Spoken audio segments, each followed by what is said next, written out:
Hello and welcome to my new and latest video. What is the first time I've ever driven in the rain. What doesn't go well for my first ever Donington race as well. So in this one I'm just trying to survive and hopefully get a top 10. And just not make any mistakes. Well, I make mistakes, I will put a spoiler in here already, but we're going into the first corner and I'm tiptoeing. I've never driven a single lap in the rain. So this entire race is just me exploring new territory. I'm at my home circuit. I live 20 minutes away from Donington. As you can tell already, there is chaos, but we managed to get down and all right through the first corners. But after that, I make my first mistake straight away. The back end kicks out and it's not great. I've already made my first mistake within the first lap. Don't actually lose a position until I get down to the next corner, where I only lose one. I managed to keep it so it's only the McLaren what I lose position to.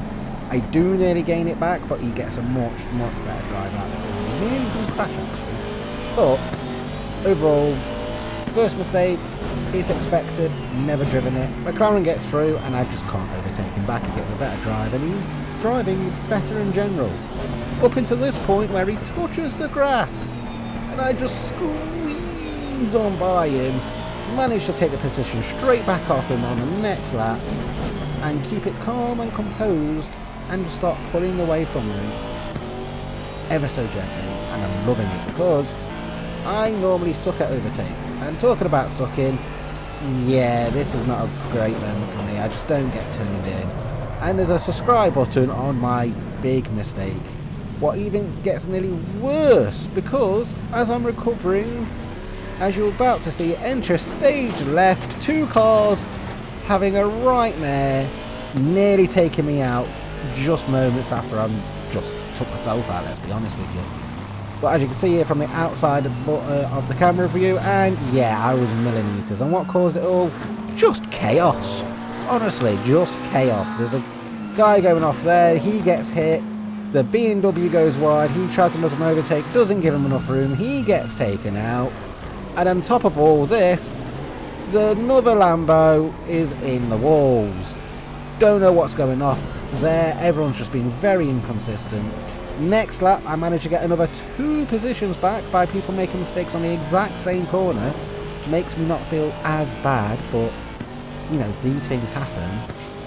And then coming up, we end up having our...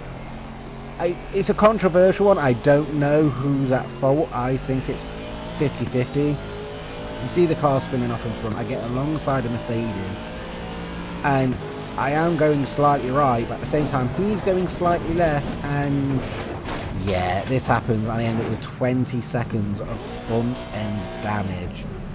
I managed to keep it through, but as you can see here, look, he's slightly going to the left, I'm going to the right, and we just collide. I think it's a racing incident. I think it's probably more on me because I'm going over more aggressively, but we're both kind of just converging on each other. Well, it happens. I managed to carry on. Admittedly, he got away with it pretty scot-free, but this happens on the next lap with the front end damage. You had to let off so much going downhill into the old hairpin, and it's just not great. But I lose 3 positions, but gain 2 back straight away. The Porsche and the BMW collide. I nearly get the other BMW. But I won't lie, I ended up chasing this BMW for about 6 or 7 laps. Nothing happened. My tyre, it's now gone to dry, and as you can tell, everyone is sort of struggling with it. The BMW goes wide, there's a Ferrari in the barrier. My tyre pressures at this point are about 33 psi, going up to 34. A BMW there in the middle of the road struggling, and if you can just see in the camera, a Porsche takes himself out. And on this one, the Porsche what spun in front of us earlier. I did not fight this. I was absolutely struggling for grip and everything. In the end, I just thought, I'm not going to fight it. I want to keep it consistent on the tarmac. My goal is a top 10. And this happens on the final lap. The same Porsche what struggled nearly killed me. I don't know if it was just him outbraking himself or what, but he nearly killed me. But we managed to finally get through these final few corners. I believe I'm in P8 at this point. I would be able to show you normally, but my recording didn't record, so you can't see the telemetry on the screen. But going into this final corner, chaos again, because I'm going through it. As you can tell, last second, there's a BMW sideways. I try and get on the inside. I end up in the barrier even more, and the Porsche literally gets me on the line. Now, if you're wondering why the BMW was there, well, he absolutely dive-bombed this McLaren into the final corner, took himself out, and then he recovered by nearly, well, taking the Porsche out. And then, instead of just sitting there, he slams on the reverse as I'm coming along and takes me out. But we end up in the top 10 for the first time, and I'm ecstatic about it, even with the damage. But that is today's video. Thank you all for watching. Hope you like, subscribe, all the good stuff, and I shall see you next time.